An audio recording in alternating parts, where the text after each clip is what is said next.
জগতে আমাদের অনেক বন্ধু বান্ধব থাকে, অনেক আত্মীয় স্বজন থাকে।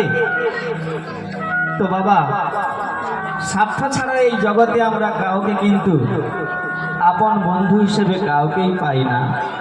যেখানে স্বার্থ রয়েছে সেখানে বন্ধু রয়েছে, বান্ধব রয়েছে। যেখানে স্বার্থ নেই বাবা, সেখানে কেউ নেই, কাউকেই পাবেন না। কিন্তু স্বার্থ ছাড়া একজন রয়েছে এই পৃথিবীতে।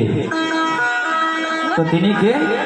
তো আমি আমার গানের মধ্যে বলতেছি,